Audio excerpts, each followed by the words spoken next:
Welcome back to The Explainer. Today we're diving into something that's, well, profoundly human. We're going to uncover what we call the invisible architecture. We'll be exploring exactly how our early environments literally, and I mean physically, shape the developing human brain.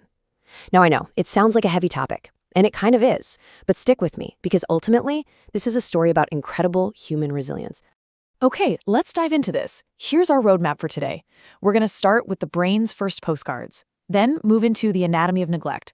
Look closely at Daniel and toxic stress, explore shaping your attachment style, and finally, wrap up with the resilience roadmap. So, part 1, the brain's first postcards and those all-important early environments. 2.5 petabytes.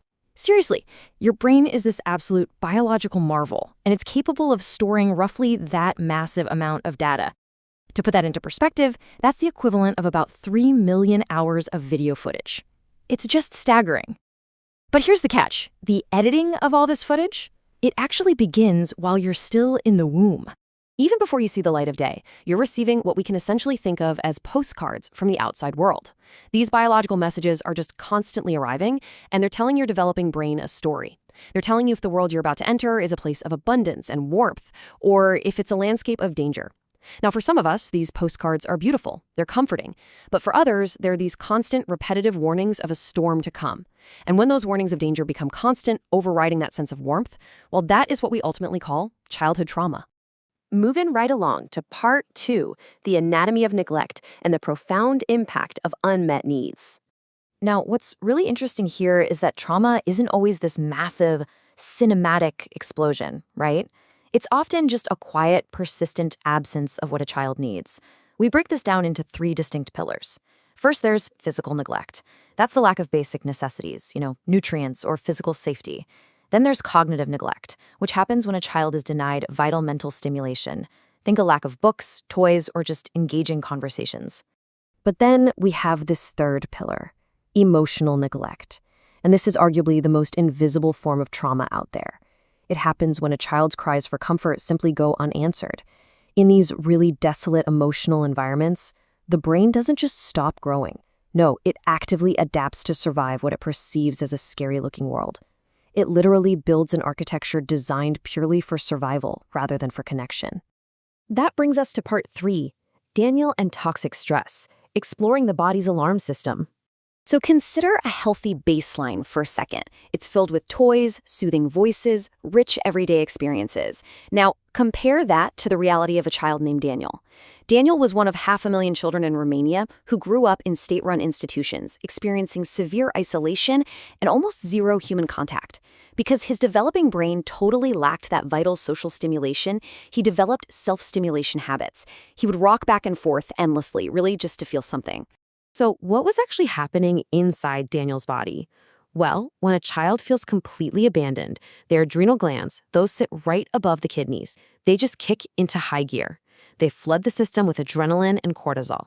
Now, if you're running from a predator, this is brilliant. It's exactly what you want. But when the stress never stops, it turns into what we call toxic stress. This is a constant, unending chemical flood that essentially acts as a slow-acting poison to a developing brain. And this brilliantly illustrates just how severe the long-term biological consequences of this chemical flood really are. When we look at MRI scans of children who've experienced extreme neglect, we literally see significantly smaller brain mass compared to kids from loving homes. It's wild, but this toxic stress can even switch the expression of your genes. It can predispose you to physical health problems like heart disease decades later.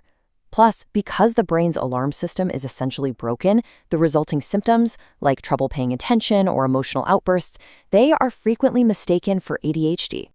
Okay, part 4, shaping your attachment style and how we adapt socially. Those early environments we talked about, they actively mold our coping mechanisms into 4 main attachment styles. If you had a safe base growing up, you likely became secure, generally trusting the world around you. But if your caregiver was really unpredictable, you might be anxious ambivalent, finding yourself screaming to be noticed or clinging to relationships. If you were punished for showing emotion, you probably became anxious avoidant, essentially learning to hide your feelings. And finally, anxious disorganized. This one is tragic. It happens when the very person you seek for safety is the exact same person you fear. It leaves you frozen, often struggling with a deeply negative self-image, feeling completely unworthy of love. And finally, part 5, the resilience roadmap.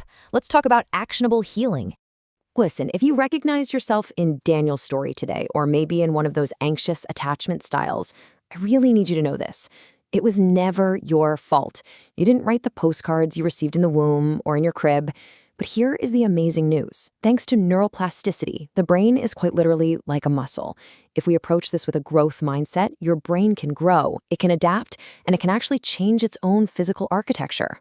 Look, we obviously can't erase the past, right? But we have some absolutely incredibly effective tools to reshape our brains right now. Specific structured psychotherapies like cognitive behavioral therapy, CBT, and dialectical behavior therapy, DBT, they are absolute game changers. And these therapies aren't just about sitting around talking, they are really about learning by doing. You're actively practicing new thought patterns to systematically rebuild your self-image and rewire those ancient, deeply ingrained stress responses. So the crucial point is, how do we actually apply this? Well, here's a roadmap. Step 1. Identify your style. Start tracking if your default is to cling, hide, or freeze. Step 2, do a postcard audit. Consciously work to replace, say, 3 negative childhood messages with just 1 growth mindset truth. Step 3 is what I call synaptic care. Just 15 minutes of daily reflection, that spaced repetition, is vastly superior to doing some rare, exhaustion-inducing marathon session. And finally, step 4, the safe haven exercise. Try communicating just one small vulnerability to a safe base in your life this week. I want to leave you with this really phenomenal quote from Samuel Beckett. Try again, fail better. You see, healing your invisible architecture isn't some quest for absolute rigid perfection. You are going to stumble, for sure. But healing is a continuous, deeply hopeful process of just failing better each time as you actively build a stronger, much safer brain. So, I want to end on a question for you to ponder. Have you experienced a shift from a fixed to a growth mindset in your own healing journey? What did that actually feel like for you? I'd absolutely love for you to share your story in the comments down below. Honestly, your vulnerability might be exactly what someone else needs to read today to feel just a little less alone. And hey, if you value this explainer and want to support our mission to bring these kinds of lessons into classrooms everywhere, please consider joining and supporting us on Patreon. Keep growing, keep healing, and I'll catch you in the next explainer.